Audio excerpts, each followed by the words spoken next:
Load സ്വർഗീയ സന്ദേശം എന്ന പ്രോഗ്രാമിലേക്ക് എല്ലാവർക്കും സ്വാഗതം.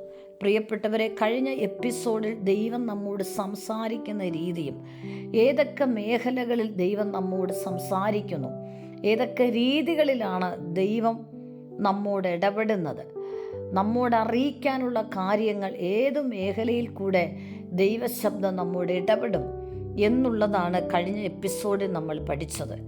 അതായത് നമ്മൾ ധ്യാനിച്ചത്, നമ്മൾ ചിന്തിച്ചത്. ഇന്നത്തെ എപ്പിസോഡിൽ ഒരു പുതിയ വിഷയമാണ് പങ്കുവയ്ക്കുന്നത്. അതായത് നിന്റെ പ്രതിസന്ധിയിൽ നിന്നും തട്ടി എഴുന്നേൽപ്പിക്കുന്ന ദൈവം. ഒന്നാമതായി, നമ്മുടെ ജീവിതത്തിൽ വ്യക്തിപരമായിട്ടുള്ള പരീക്ഷ മേഖലയാണ് ഈ ഭാഗം നമ്മെ പഠിപ്പിക്കുന്നത്. വ്യക്തിപരമായിട്ടുള്ള പരീക്ഷ മേഖലകൾ ഒരു വ്യക്തിയുടെ ജീവിതത്തിൽ വ്യത്യസ്ത രീതികളായിരിക്കാം വ്യക്തിപരമായിട്ടുള്ള പരീക്ഷ മേഖലകൾ ഉണ്ടാകുന്നത്. അതായത് പ്രതിസന്ധി വരുമ്പോൾ തളർന്നു പോകും. ഈ പ്രതിസന്ധിയിൽ ഇനി എഴുന്നേൽക്കാൻ കഴിയത്തില്ല, ആരും എന്നെ സഹായിപ്പാനില്ല എന്ന് നീ ചിന്തിക്കുമ്പോൾ, ആർക്കും ഇറങ്ങി വന്ന് നിന്നെ സഹായിക്കാൻ കഴിയാത്ത സ്ഥാനത്ത് നീ ഭാരപ്പെട്ട് പ്രതിസന്ധിയിൽ കുടുങ്ങി ഒറ്റപ്പെട്ടവളായി നീ ഭാരപ്പെടുമ്പോൾ, ആർക്കും ഇറങ്ങി വരാൻ കഴിയാത്ത ഇടത്ത് ഇറങ്ങി വന്ന് നിന്നെ തട്ടി എഴുന്നേൽപ്പിച്ച് നിന്നെ ബലപ്പെടുത്തി നീ കിടക്കുന്ന സ്ഥാനത്ത് നിന്ന് നിനക്ക് വാതിൽ തുറന്ന് നിന്നെ പുറത്തേക്ക് കൊണ്ടുവരുന്നവനാണ് നസ്രയനായ യേശു ക്രിസ്തു. അപ്പോസ്തലപ്രവൃത്തി 12:7 പെട്ടെന്ന് കർത്താവിൻ്റെ ദൂതൻ അവിടെ പ്രത്യക്ഷനായി അറയിൽ ഒരു വെളിച്ചം പ്രകാശിച്ചു. അവൻ പത്രോസിനെ വിലാപ്പുറത്ത് തട്ടി വേഗം എഴുന്നേൽക്കുക എന്ന് പറഞ്ഞു അവനെ ഉണർത്തി. ഉടനെ അവൻ്റെ ചങ്ങല കൈമേൽ നിന്നു വീണുപോയി. Praise the Lord. പ്രിയപ്പെട്ടവരെ, ജീവിതത്തിൻ്റെ മേഖലകളിൽ ഓരോരുത്തരും അനുഭവിക്കുന്നത് ഓരോ വ്യത്യസ്തപരമായിട്ടുള്ള പരീക്ഷ മേഖലകളാണ്. ഇവിടെ പത്രോസ് അനുഭവിക്കുന്ന വ്യക്തിപരമായ ഒരു പരീക്ഷ മേഖലയിലൂടെയാണ് പത്രോസ് കടന്നു പോകുന്നത്. പത്രോസിനെ അവർ പിടിക്കുന്നു, ബന്ധിക്കുന്നു, കൈകൾ ചങ്ങല കൊണ്ട് പൂട്ടുന്നു, കാരാഗ്രഹത്തിൽ അടയ്ക്കുകയാണ്.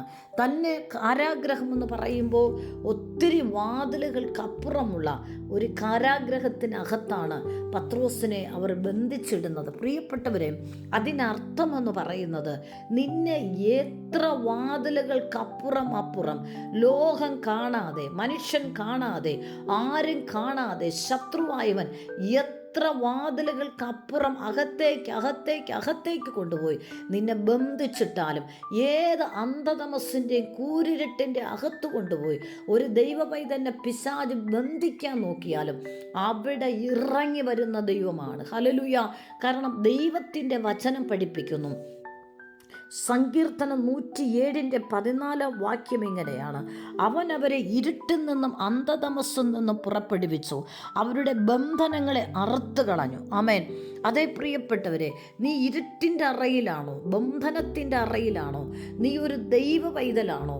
എന്നാൽ പിശാച് നിന്നെ ബന്ധിക്കാൻ നോക്കി ഇരുട്ടിൻ്റെ അന്ധകാരം എന്ന് പറയുമ്പോൾ വിഷയങ്ങളുടെയും പ്രതികൂലങ്ങളുടെയും ബാധ്യതകളുടെയും കടങ്ങളുടെയും നിന്ദയുടെയും ഒറ്റപ്പെടലിൻ്റെയും പരിഹാസങ്ങളുടെയും അന്ധകാരത്തിൻ്റെ മണ്ഡലം കൊണ്ട് നിന്നെ മൂടി ഒരു ഭക്തനെ അന്ധകാരത്തിൻ്റെ പ്രഭു മൂടി മറയ്ക്കാൻ ശ്രമിക്കുകയാണ്. ബന്ധനങ്ങളാ നിന്നെ ബന്ധിക്കുന്നു. കാരണം വിഷയങ്ങളിട്ട് ബന്ധിച്ചു കളയുന്നു. പിന്നെ നിനക്ക് ചലിക്കാൻ കഴിയുന്നില്ല. പക്ഷേ നീ ഒരു ദൈവ പൈതലാണെങ്കിൽ നിന്നെ ഏത് അന്ധകാര മണ്ഡലം നിന്നെ മൂടി മറയ്ക്കാൻ ശ്രമിച്ചാലും ബന്ധിച്ചാലും, ഏതൊരു ബന്ധനം കൊണ്ട്, അതായത് കടഭാരത്തിൻ്റെ ബന്ധനമാകട്ടെ, നിന്ദയുടെ ബന്ധനമാകട്ടെ, പരിഹാസത്തിൻ്റെ ബന്ധനമാകട്ടെ, ഇങ്ങനെയുള്ള ഏതൊരു ബന്ധനത്തിലും നിന്നെ ബന്ധിച്ച് ഒതുക്കി കെട്ടുവാൻ നോക്കുന്ന ഏതു ബന്ധനമായിരുന്നാലും, ഏത് കാരാഗ്രഹത്തിൻ്റെ മണ്ഡലമായിരുന്നാലും, അതായത് ഏത് കൂരിരുട്ടിൻ്റെ വിഷയമായിരുന്നാലും, വെളിച്ചമെന്ന ക്രിസ്തുവിൽ നടക്കുന്ന നിന്റെ ജീവിതത്തിൽ പിശാച് നോക്കുന്ന സകല ബന്ധനത്തെ നീ എവിടെയാണോ കിടക്കുന്നത് അവിടെ ഇറങ്ങി വന്ന് നിന്നെ ആ ബന്ധനത്തിൽ നിന്ന് അഴിച്ച് നിന്നെ പുറത്തെടുക്കുന്ന കർത്താവാണ്. ഹല്ലേലൂയ. അപ്പോൾ കാരണം ദൈവം വചനം പഠിപ്പിക്കുന്നു, ദൈവം വെളിച്ചമാണ്, അവനിൽ ഇരുട്ടൊട്ടുമില്ല. അപ്പോൾ വെളിച്ചമെന്ന ക്രിസ്തുവിനോടുകൂടെ ചേർന്ന് ജീവിക്കുന്ന ഒരു ദൈവഭക്തനെ സാഹചര്യങ്ങൾ, അതായത് ഓരോ പ്രതിസന്ധിയിലൂടെ കടന്നു പോകുമ്പോൾ ആ പ്രതിസന്ധി ആ വ്യക്തിയെ അന്ധകാരത്തിലിട്ട് പൂട്ടുകയാണെങ്കിൽ, അന്ധകാരത്തിൻ്റെ മണ്ഡലത്തിൽ, അതായത് ഓരോരുത്തരും അനുഭവിക്കുന്നത് ഓരോ പ്രതിസന്ധിയാണ്, ഓരോ പരീക്ഷ മേഖലയാണ്.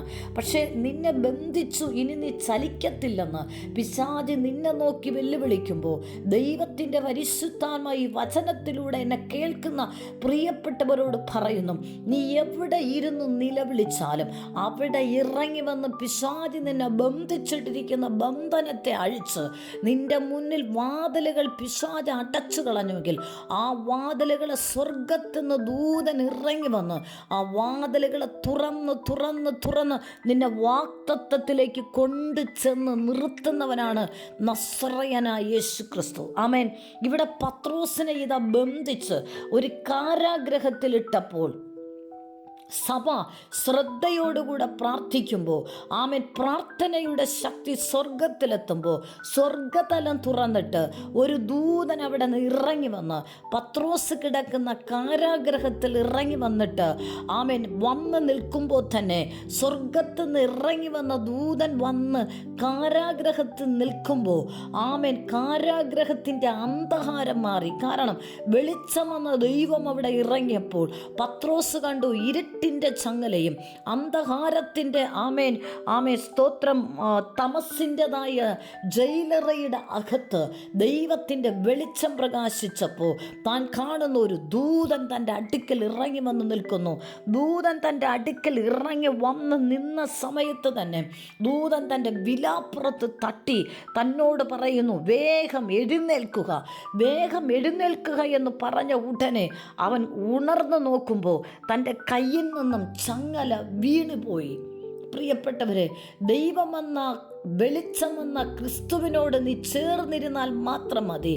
നിന്റെ ജീവിതത്തിൻ്റെ മേഖലകളിൽ നിന്നെ മുക്കിക്കളയുവാൻ, തകർത്ത് കളയുവാൻ വെല്ലുവിളിക്കുന്ന പൈശാചിൻ്റെ മണ്ഡലങ്ങളും നിന്നെ ബന്ധിക്കുവാൻ വെച്ചിരിക്കുന്ന ദുഷ്ടൻ്റെ ചങ്ങലകളും സ്വർഗീയ അഗ്നിയാൽ അത് കത്തി കരിഞ്ഞു പോകുവാനിടയാകും. പ്രതിസന്ധിയുടെ നടുവിൽ എന്ത് ചെയ്യുമെന്ന് നീ ഭാരപ്പെട്ട് തേങ്ങുന്നു എങ്കിൽ പരിശുദ്ധാത്മ പറയുന്നു, നിന്റെ പ്രതിസന്ധി നീ തളർന്നു പോകത്തില്ല. നീ ഇവിടെ തകർന്നു പോകുവാൻ ദൈവം ആഗ്രഹിക്കുന്നില്ല. നീ ആയിരിക്കുന്ന ഏത് പ്രതിസന്ധിയിലാകട്ടെ, നിന്റെ ഹൃദയം നീ സ്വർഗത്തിലേക്ക് ഉയർത്ത്. സ്വർഗത്തിലെ ദൈവം നിന്നെ വിടുവിക്കുവാൻ സ്വർഗത്തുനിന്നൊരു ദൂതൻ അയച്ച് നിന്റെ അടുക്കിലേക്ക് അയച്ച് നിന്റെ മുന്നിൽ ബന്ധിക്കപ്പെട്ട മണ്ഡലങ്ങളെ തുറന്ന് ദൈവത്തിൻ്റെ പരിശുദ്ധാത്മാവ് നിന്നെ പുറത്തെടുക്കും.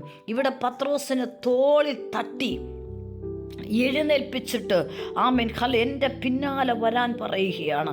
പ്രിയപ്പെട്ടവരെ, വലിയൊരു ദൈവപ്രവൃത്തി അവിടെ സംഭവിക്കുന്നു. അതിനർത്ഥം വ്യക്തിപരമായിട്ടുള്ള പ്രതിസന്ധിയിലൂടെ നീ കടന്നു പോകുമ്പോൾ അവിടെ നിന്നെ വിടിവിക്കാൻ ആരും ഇറങ്ങി വരത്തില്ല. പക്ഷേ നിന്നെ വിടിവിക്കുവാൻ ഇറങ്ങി വരാൻ കഴിയുന്ന ഒരേ ഒരു വ്യക്തി നസ്രയനായ യേശു ക്രിസ്തു. ഇവിടെ പത്രോസിത ഒറ്റയ്ക്ക് ചില പ്രതിസന്ധിയുടെ നടുവിൽ കടന്നു പോകുമ്പോൾ തൻ്റെ അടുക്കിലേക്കൊരു ദൂതൻ ഇറങ്ങി വന്ന് തന്നെ തട്ടി എഴുന്നേൽപ്പിക്കുന്നതും തൻ്റെ വിലാപ്പുറത്ത് തട്ടി എഴുന്നേൽപ്പിക്കുന്നു. അതിനർത്ഥം നീ വേദനകളിലൂടെ, പ്രതിസന്ധിയിലൂടെ, ഭാരങ്ങളിലൂടെ എനിക്കിനി പുറത്തു വരാൻ കഴിയത്തില്ലെന്ന് നീ പ്രയാസപ്പെടുമ്പോൾ നിന്നെ തലോടുന്ന ഒരു കർത്താവ് നിന്നെ തോളിൽ തട്ടിയിട്ട് പറയും, ഭയപ്പെടേണ്ട, ധൈര്യമായിരിക്കുക, നീ വാഗ്ദത്തത്തിൽ എത്തപ്പെടും. നീ ഈ പ്രതിസന്ധി മുങ്ങിപ്പോകത്തില്ല, നീ ഇതിൽ തളർന്നു പോകത്തില്ല. നിനക്കായി ഞാൻ വാതിലുകളെ തുറക്കും. നിന്റെ മുന്നിൽ പിശാച് അടച്ചു എന്ന് നീ ചിന്തിക്കുന്ന വാതിൽ നീ കണ്ണുകൊണ്ട് കണ്ടോ? നിന്റെ മുമ്പിൽ അടയപ്പെട്ട വാതിലുകളെ നീ അത്ഭുതപ്പെടുന്ന രീതിയിൽ ആ വാതിലുകളെ ഞാൻ തുറക്കുന്നത് നീ കാണുക എന്ന്. പ്രിയപ്പെട്ടവരെ, വലിയ അത്ഭുതമാണ് സംഭവിച്ചത്. പത്രോസിത ദൂതൻ്റെ പിന്നാലെ ഇറങ്ങി വരുമ്പോൾ ഒന്നാം കാവലും രണ്ടാം കാവലും മൂന്നാം കാവലും 3 വാതിൽ ദൂതൻ തുറക്കുകയാണ്. അടുത്ത ഇരുമ്പ് വാതിലാണ്. ആ വാതിൻ്റെ അടുക്കൽ വന്നപ്പോൾ ദൂതൻ തുറക്കുക എന്ന് പറഞ്ഞില്ല, സ്വതവേ ആ വാതിൽ തുറന്നു. ഏതു വാതിൽ? ഇരുമ്പ് വാതിൽ. അതിനർത്ഥം നിന്റെ മുന്നിലുള്ള നന്മയുടെ സകല വാതിലുകളും, നീ അനുഭവിക്കേണ്ട വിടുതൻ്റെ വാതിലുകളും ദുഷ്ടൻ അടച്ചു കളഞ്ഞാൽ ഒറ്റ കാര്യം നീ ചെയ്താൽ മതി. നീ ആക്കി വെച്ചിരിക്കുന്ന പ്രതിസന്ധിയിൽ നീ തളർന്നു പോകാതെ നിന്നെ കരുതുന്ന, നിന്നെ പരിപാലിക്കുന്ന ജീവനുള്ള ഉടയവനെ നോക്കി നീ പ്രാർത്ഥിച്ചാൽ മതി. നിന്നെ ബന്ധിച്ച ചങ്ങലകളെ പൊട്ടിച്ച് ദുഷ്ടൻ അടച്ച വാതിലുകളെ തുറന്ന് നിന്നെ വാക്തത്വത്തിലേക്ക് കൊണ്ടെത്തിക്കും. നിന്റെ മുന്നിലുള്ള വാതിലുകൾ സ്വതവേ തുറക്കുന്നത് കാണുമ്പോൾ നിനക്ക് പോലും നീ സ്വപ്നം കാണുന്നു എന്ന് ജീവിതത്തിൽ ചിന്തിക്കുന്ന രീതിയിൽ അത്ഭുതങ്ങൾ നിന്റെ ജീവിതത്തിൽ സംഭവിക്കും. പത്രോസിന് എന്തേ അങ്ങനെ ചിന്തിക്കത്തക്കവണ്ണം ഞാൻ സ്വപ്നം കാണുകയാണോ എന്ന് പോലും പത്രോസ് ചിന്തിക്കുന്ന രീതിയിൽ പത്രോസിനെ എത്രത്തോളം ബന്ധിച്ചിട്ടോ ആ ബന്ധിച്ച സകല കെട്ടുകളും വെളിച്ചമടിച്ച് തോളി തട്ടിയപ്പോൾ തൻ്റെ കരത്തിൽ ബന്ധിച്ച ചങ്ങല അഴിഞ്ഞു വീണു എന്നാണ്. അതേ പ്രിയപ്പെട്ടവരെ, നീ ഭാരപ്പെടേണ്ട. എന്നെ കേൾക്കുന്ന പ്രിയപ്പെട്ടവരെ, നിന്റെ പ്രതിസന്ധി നീ തളർന്നു പോയിട്ടില്ല. ഏതെങ്കിലും പ്രതിസന്ധി തളർന്ന് എനിക്ക് എഴുന്നേൽക്കാൻ കഴിയത്തില്ല എന്ന് നീ ചിന്തിക്കുന്നുവോ? നിന്നെ തട്ടി എഴുന്നേൽപ്പിക്കുന്ന കർത്താവ് നിന്നോടുകൂടെയുണ്ട്. നിന്നെ തട്ടി എഴുന്നേൽപ്പിച്ച് ബലപ്പെടുത്തുന്ന കർത്താവ് നിന്നോടുകൂടെയുണ്ട്. നിനക്ക് വാതിലുകൾ അടഞ്ഞു എന്ന് നീ ചിന്തിക്കുന്നുവോ? നിന്നെ തട്ടി എഴുന്നേൽപ്പിക്കുക മാത്രമല്ല, നിനക്ക് തുറക്കുവാൻ കഴിയാത്ത വാതിൽ സ്വർഗത്തിൽ അപ്പൻ തുറന്ന് നിന്നെ കൈപിടിച്ച് തട്ടി എഴുന്നേൽപ്പിച്ച് നിന്നെ പുറത്തു കൊണ്ടുവന്ന് വാക്തത്വങ്ങളിൽ നിർത്തുന്ന കർത്താവാണ്. എന്നെ കേൾക്കുന്ന പ്രിയപ്പെട്ടവരെ, ഏതെങ്കിലും പ്രതിസന്ധി നിങ്ങൾ എഴുന്നേൽക്കാൻ കഴിയത്തില്ല എന്ന് പറഞ്ഞ് തളർന്ന് ഭാരപ്പെട്ടിരിക്കുന്നുവോ? കർത്താവിൻ്റെ മുഖത്ത് നോക്ക്. കർത്താവ് നിന്നെ തട്ടി എഴുന്നേൽപ്പിച്ച് നിന്നെ ബലപ്പെടുത്തി പ്രതിസന്ധികളെ അഴിച്ചു മാറ്റി അടഞ്ഞ വാതിലുകളെ തുറന്ന് നിന്നെ ബന്ധിച്ച കെട്ടുകളെ പൊട്ടിച്ച് ദൈവത്തിൻ്റെ പരിശുദ്ധ നിന്നെ പുറത്തെടുക്കും. ഈ ശബ്ദം കേട്ട് എന്നോടൊപ്പം ആരെങ്കിലും പ്രാർത്ഥിക്കുന്നുണ്ടോ? നിങ്ങൾ സമർപ്പിക്കുക. കർത്താവേ, എൻ്റെ ജീവിതത്തിൽ ഞാൻ ഇങ്ങനെ ഒരു പ്രതിസന്ധിയിലൂടെ കടന്നു പോകുന്നു, എനിക്ക് പുറത്തു വരാൻ കഴിയത്തില്ല എന്ന് നീ ചിന്തിക്കുന്നുവോ? ഒരു നിമിഷം ദൈവകരങ്ങൾ ഏൽപ്പിക്കുക. ഒരു നിമിഷം ദൈവകരങ്ങൾ കൊടുത്ത് നീ സമർപ്പിച്ച് പ്രാർത്ഥിക്കുക. കർത്താവ് നിൻ്റെ കരത്തിൽ പിശാച് കെട്ടിയ ചില കെട്ടുകൾ അഴിക്കുന്നു. ദുഷ്ടൻ നിൻ്റെ മുമ്പിൽ അടച്ച ചില വാതിലുകൾ ദൈവത്തിൻ്റെ പരിശുദ്ധാത്മ നിനക്ക് വേണ്ടി തുറക്കുകയാണ്. തുറന്നു വരട്ടെ. പരിശുദ്ധാത്മാവേ, ജനത്തിനായി സ്തോത്രം. ഇവരെ ഞാൻ അനുഗ്രഹിച്ച് പ്രാർത്ഥിക്കുന്നു. ഇവരെ ബന്ധിച്ച സകല ദുഷ്ടൻ്റെ ചങ്ങലകളും ഇവരെ പൂട്ടിയ സകല ദുഷ്ടൻ്റെ പൂട്ടുകളെയും ഞാൻ പൊട്ടിച്ചു കളഞ്ഞ് യേശുവിൻ്റെ നാമത്തിൽ ഈ ജനത്തെ പുറത്തെടുക്കുന്നു. പരിശുദ്ധാത്മ അവരെ അനുഗ്രഹിക്കും യേശുവിൻ്റെ നാമത്തിൽ തന്നെ. ആമേൻ. God bless you. ആമേൻ.